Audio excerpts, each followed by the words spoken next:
Welcome to this video all about estimation.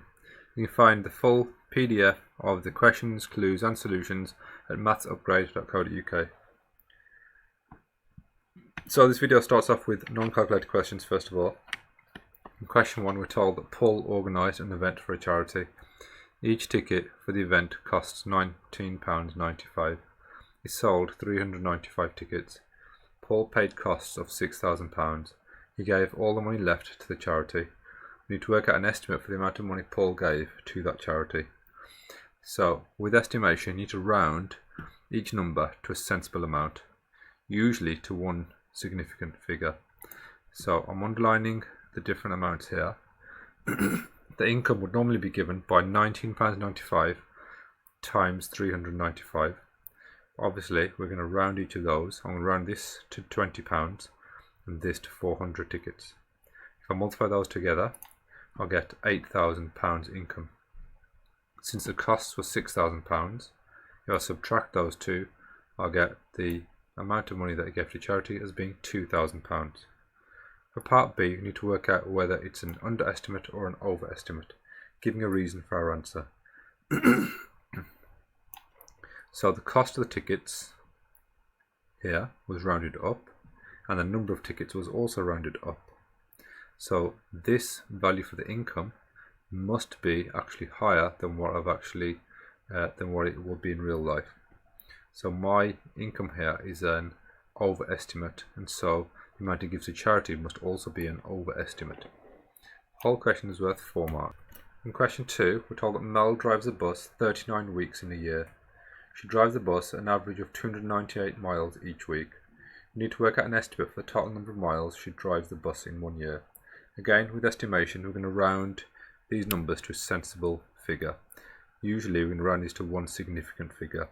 So, the number of miles in total will be given by the number of weeks times by the average driven each week.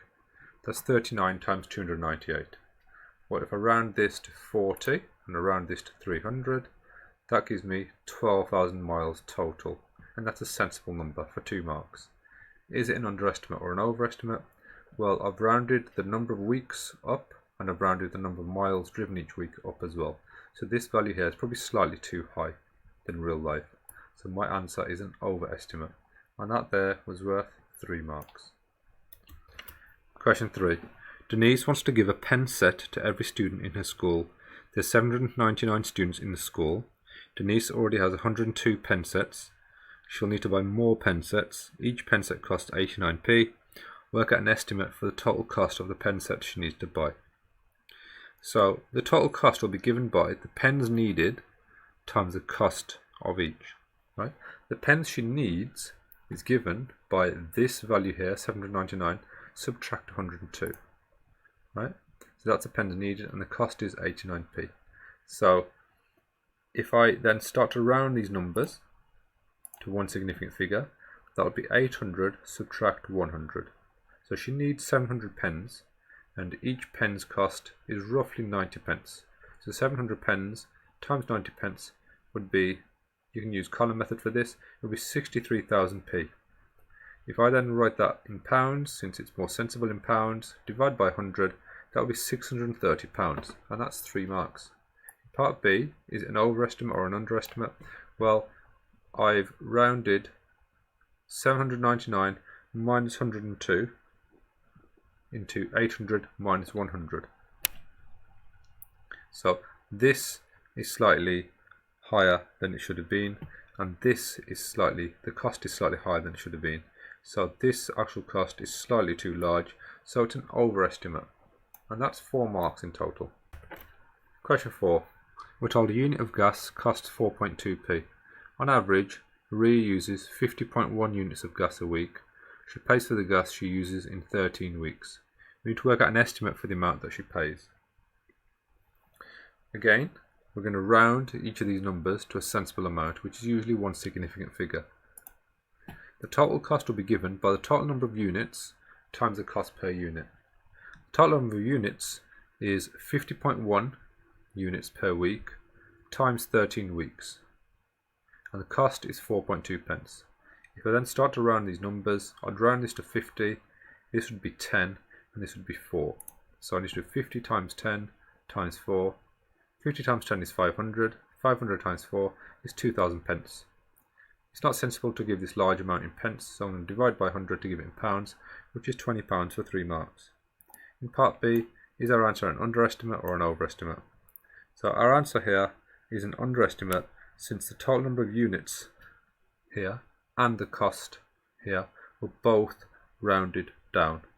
So this value here is slightly too small than it would be in real life. So that's an underestimate, and the whole question is worth 4 marks. Question 5 is a question involving estimation and area. So we're told to work out an estimate for the total area of the shape given these dimensions here. So an area of a rectangle is given by the length times the width. So the area for this rectangle would be 2.05 times 2.15. The area for this one would be 7.37 times 5.02. Obviously this question is a non-calculator and it says estimate. So I'm just going to round each of these dimensions to one significant figure, which would be 2, 2, 7 and 5, and then find the area of each of these parts. I'm then going to add that together to give the total area. So 2 times 2 is 4, and 7 times 5 is 35. Add those together is 39. Now, is it an underestimate or an overestimate? Well, these two dimensions were both rounded down, and these two dimensions are both rounded down. So my value here is too small. In real life it would be bigger. So my answer here was an underestimate. And that's question 6. We need to work out an estimate for this calculation here. The square root of 4.98 add 2.17 times 7.35. So this question involves both bid maths, but it also involves knowledge of square roots. So if I was to round each of these numbers first to one significant figure, that will give me 5 add 2 times 7. Now since we know from bid maths that we multiply first, this would give us 2 times 7, which is 14, add 5 gives us 19. Now how can we find the square root of 19? Well, that's not easy to do, but since it's an estimation question, we can find the square root of 16, which is 4, square root of 25, which is 5, so we know that the square root of 19 is going to be in between these two numbers. It's going to be closer to 4 than to 5, so a good sensible estimate would be 4.3, and that's 3 marks. Question 7.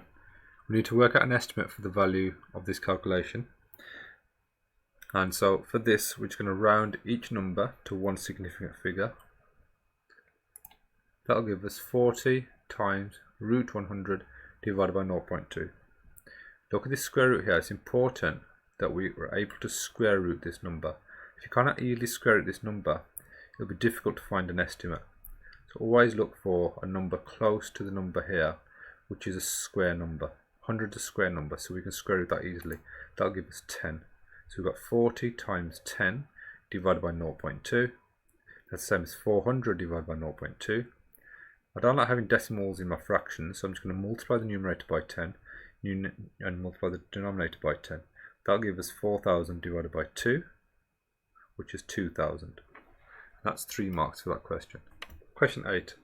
Amy and Josh use a calculator to work out that calculation there. Amy's answer is 27.1115. Josh's answer is 271.115.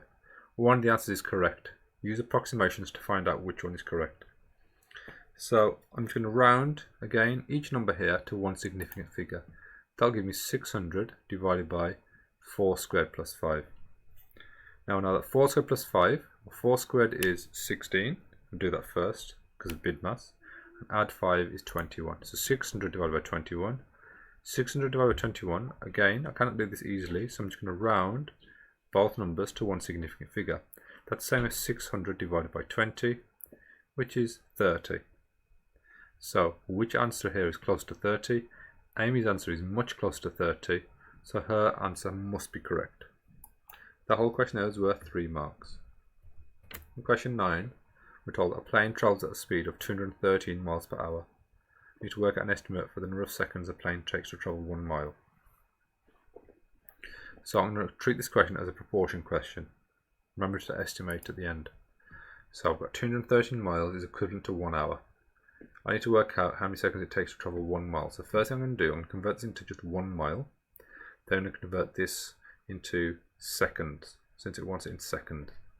So to go from 213 miles to 1 mile, I need to divide both sides by 213. So I'm dividing both sides by 213. I cannot do 1 divided by 213, so I'm just leaving it as a fraction for now. What I'm then going to do, to convert from hours to minutes, I need to multiply by 60.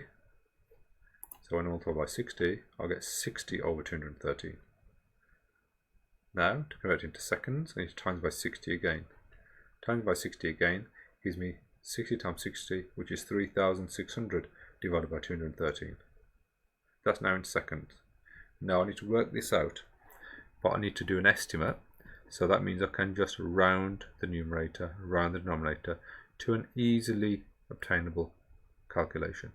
So 3,600, I'm going to leave that as it is for now because I can round 213.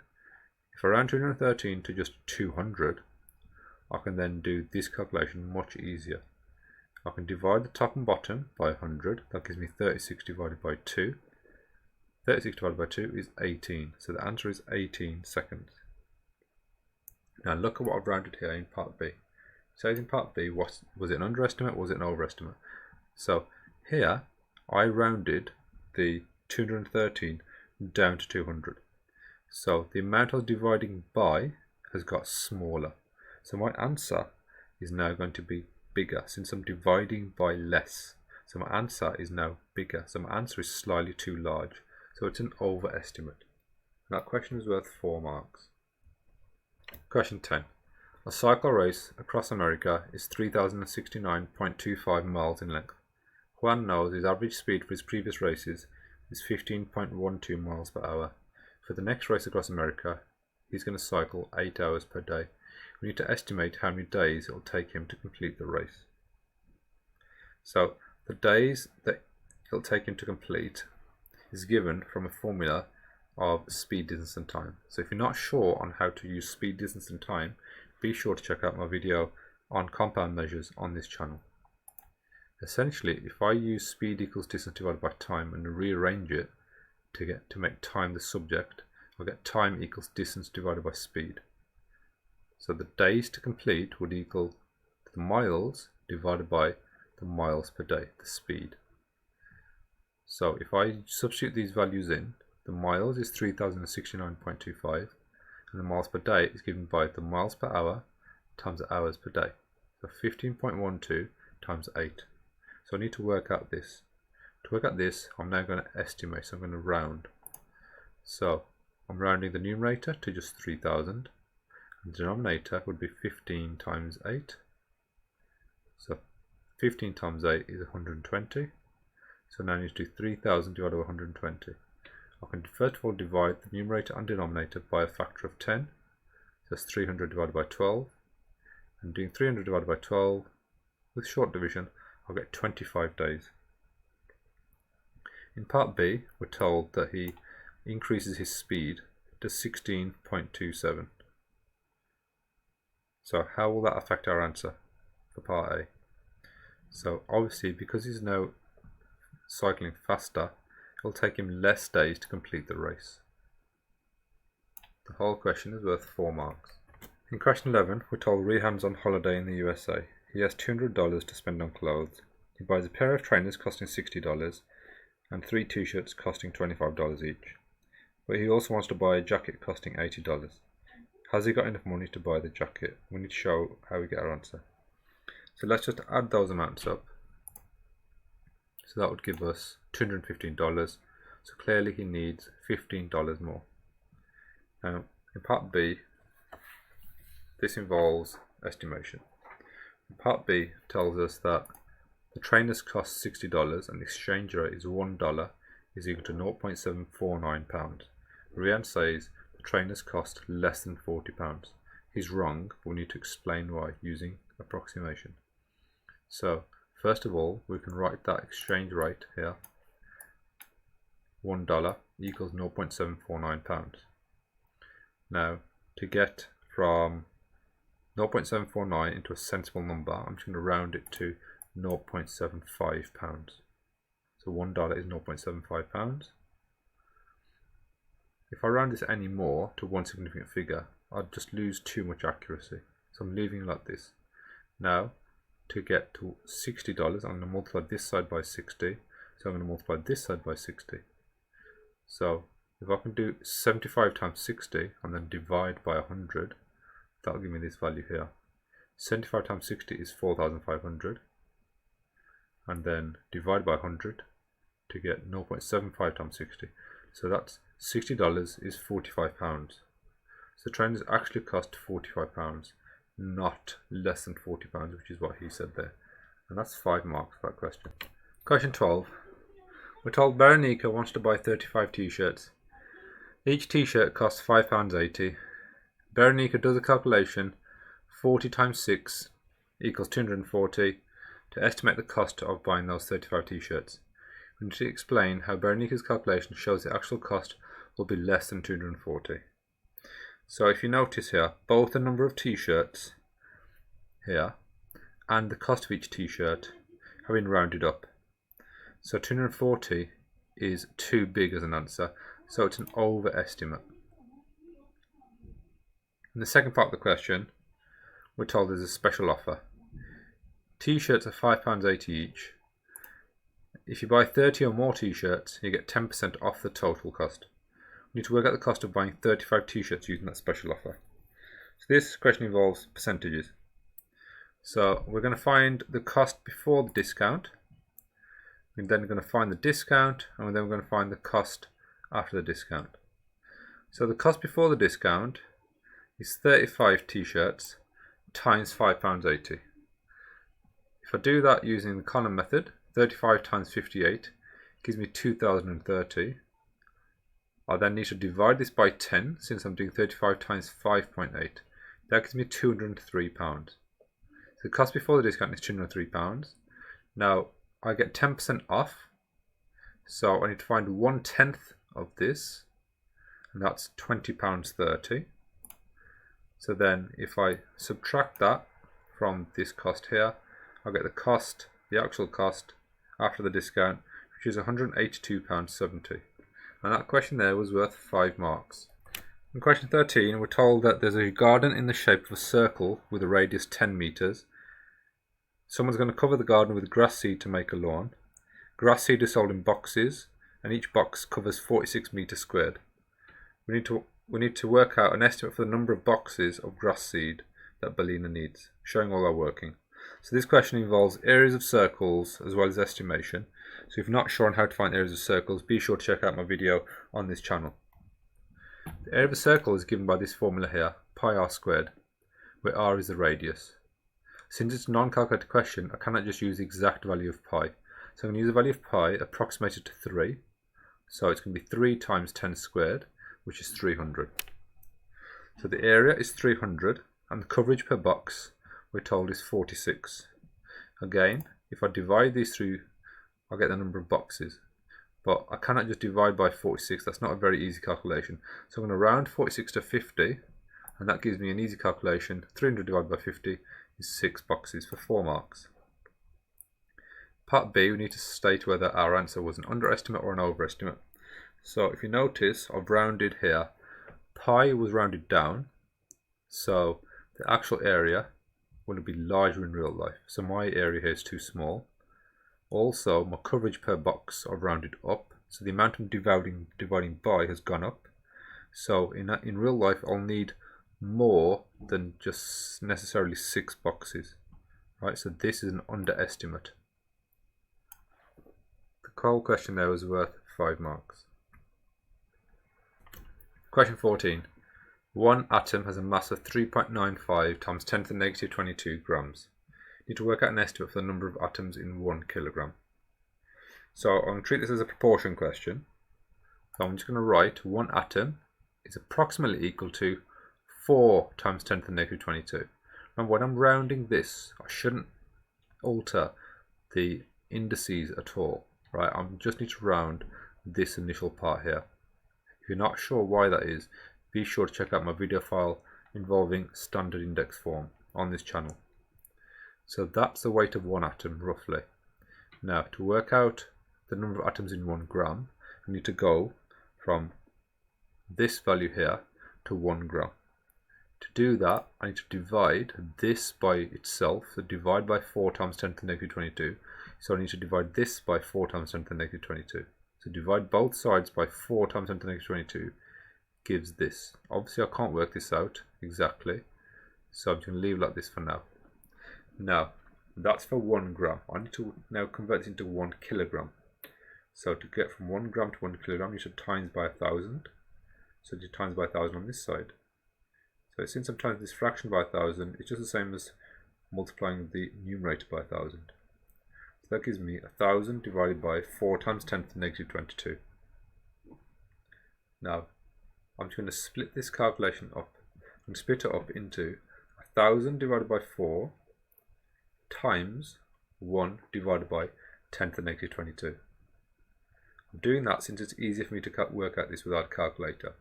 1,000 divided by 4 is 250.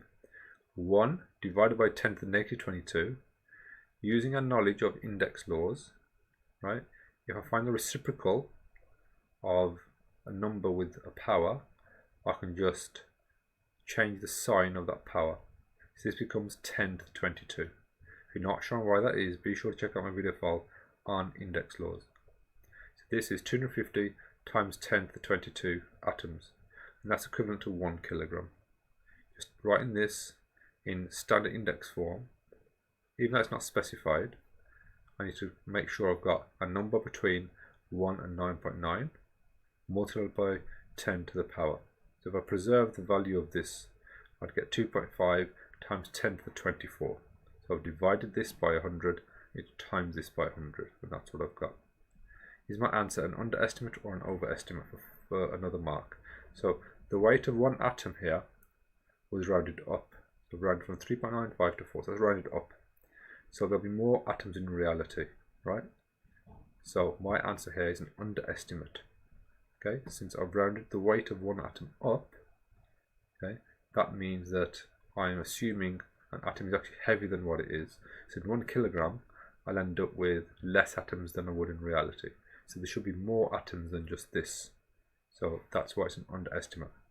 The whole question is worth 4 marks. Question 15. The mass of Jupiter is 1.899 times 10 to the 27 kilograms. We're told the mass of Saturn is 0.3 times the mass of Jupiter. We need to work out an estimate for the mass of Saturn in standard form. So I'm just going to write the mass of Saturn as 0.3 times that number there.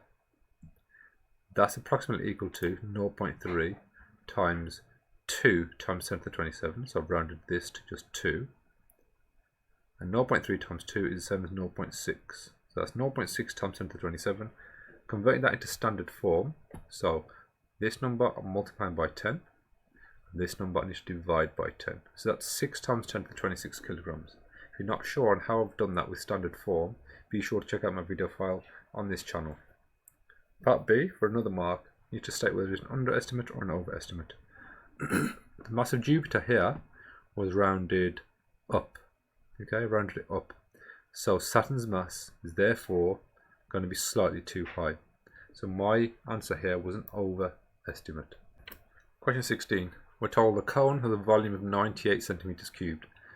The radius is 5.13 centimeters. We need to work out an estimate for the height of the cone. We're given here a formula for the volume as 1/3 pi r squared h. So we need to substitute into here the value for the radius, which is 5.13, the value for pi, which is 3.14, and the volume, which is 98. Then we're going to rearrange it to find the height. But we're also going to make sure that we can work this out without a calculator. And since it tells you it's an estimate as well, we're going to round these numbers to a sensible number in order to do that calculation. So the volume is 98, the radius is 5.13. If I then start rounding some of these numbers, round 98 to 100, pi, instead of putting 3.14, I'm putting just 3. And the radius I'm using is just 5. Now, if I just simplify this side, so 1/3 times 3 is just 1. 5 squared is 25, so 100 is 25 pi. Then if I rearrange this to make pi the subject of that equation, divide by 25 on this side. So divide by 25 on this side. I'll get h equals 4 centimeters. In part B, we're told that John used a calculator to work out the height of the cone to 2 decimal places. Will my estimate here be more than John's answer or less than John's answer? In other words, is ours an overestimate or an underestimate? Well, we rounded the volume here up slightly, and pi and radius were both rounded down. Right? So my estimate here is going to be higher than John's estimate. Okay? And that whole question there is worth 4 marks. The remaining 5 questions in the booklet are all calculator questions. The first one tells us that a scale diagram shows a telephone mast on a box. We're given the width of the box is 1.5 meters in real width. We need to find an estimate for the real height for the telephone mast. Well, if I just look at the box here and just try and see how many times it would fit into that telephone mast. So you can see here it fits around about 6 times. So 6 times 1.5 would give us 9 meters for 2 marks. Question 18. Jane writes down the following calculation. Without doing the exact calculation, we need to explain why her answer can't be right. So 3.4 times 5.3. If I round each of these numbers to one significant figure, I'd get 3 times 5. 3 times 5 is 15. So her answer should roughly be 15. She's got an answer of 180, so it's nowhere near 15. That's 1 mark. Question 19. We're given a table here which gives us the cost of sending a parcel by express or by rapid service. If Brendan's sending 12 parcels, it's definitely going to be cheaper to send by express, but we need to work out how much cheaper. So the first part of the calculation is not an estimation, so we're going to work out the exact answer. We can use a calculator for that. Let's find the difference in the cost per parcel. The difference in cost is that, subtract that, which is £20.13, and there's 12 parcels, so times that by 12, and that will tell us how much cheaper the express service is than the rapid service. So it's £241.56 cheaper, and that's 3 marks. Luke wants to send 21 parcels by the express service. He does the calculation. 20 times 15 is 300. And you can explain why his calculation shows the cost will actually be more than £300. Well, quite simply, he's rounded the number of parcels down and he's rounded the cost down. So he's rounded both things down, so his answer here is too small. It's an underestimate, and that's 4 marks. Question 20. Asif is going on holiday to Turkey. The exchange rate is £1 equals 3.5601 lira. Asif changes £550 into lira. We need to work out how many lira he should get, giving an answer to the nearest lira. So with this question here, we know that since £1 is equal to 3.560 lira, to go from pound to lira, you need to multiply by 3.5601. So if I multiply 550 by 3.5601, that gives me 1,958.055 lira. That's exact cost. And I've just rounded it down since it's the nearest lira. In part B, we're told that Asif sees a pair of shoes in Turkey. The shoes cost 210 lira. He uses £2 equals 7 lira to work out the approximate cost. We need to show that the approximate cost was £60. So we can quite simply say that to get from 7 lira to £2, he needs to divide by 3.5. So if I do 210 divided by 3.5, that will give me £60. And you can use a calculator for that. In part C, I'm asked whether using £2 is 7 lira is a sensible start to his method to work out the cost of the shoes in pounds. Well, since it doesn't have a calculator, let's use this conversion here to see what answer he would have got, and then see how close it is to £60. So using £2 equals 7.1202 lira, that would give an exact cost of £58.99, which is close to his answer of £60. So without a calculator, his method is sensible, and that's 5 marks for that whole question. In question 21, we're given part of a wall in the shape of a trapezium. We're told Karen's going to cover part of that wall with tiles, with each rectangular tile being 15 by 7.5 centimeters. We're told that they're sold in packs with 9 tiles in each pack. Karen divides the area of the wall by the area of a tile to work out an estimate for the number of tiles she needs to buy. Using her method, work out an estimate for how many packs of tiles she needs. So in this question, you need to know the formula for the area of a trapezium. If you're not sure on how to find that or use that, be sure to check out my video on area on this channel. The area of a wall, area of a trapezium, is given by adding the parallel sides, dividing by 2 to find the mean, and multiplying by the distance between them. So 1.8 add 2.7 divided by 2 times by 0.8. That gives us an answer of 1.8. So the area of this wall here is 1.8 meters squared. The area covered by each tile in meters squared is given by multiplying these two numbers together after converting them into meters. 15 centimeters is 0.15 meters, just dividing by 100. 7.5 centimeters is 0.075 meters. Multiply these together so each tile can cover 0.01125 meters squared. Now, to give the number of tiles, I'm going to divide the area of the wall by the area of each tile, and that's what it tells you to do here. That gives us 160 tiles that we need. Since there's only 9 tiles in each pack, if I divide that by 9, that gives me 18 packs. I've had to round this number up since you cannot buy 17.7 packs. In the second part of the question, Karen's advised to buy 10% more tiles than she estimated. Buying 10% more tiles will affect the number of tiles she needs to buy. She assumes she needs to buy 10% more packs of tiles. This is the critical thing here, packs of tiles. Is her assumption correct? So we're going to add 10% onto the answer we got in part A and see how many packs that is.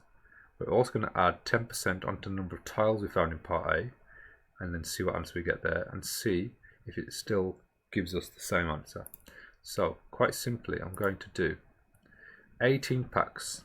If I'm increasing it by 10% as a multiplier, that means I need to multiply by 1.1. So 18 times 1.1 gives me 19.8, which would result in 20 packs. So that suggests she needs to buy 20 packs. If I look at this raw number here, the number of tiles we worked out was 160. Now, if I increase this by 10%, so times it by 1.1, that'll give me 176 tiles. Since tiles comes in packs of 9, that means I need 19.5 packs. Again, I need to round this up, so that'll be 20 packs. So yes, both calculations indicate she needs 20 packs if she's going to buy 10% more than she estimated in part A. The whole question there is worth 7 marks. If you struggle with this question, be sure to check out my video file on area on this channel. Thanks for watching.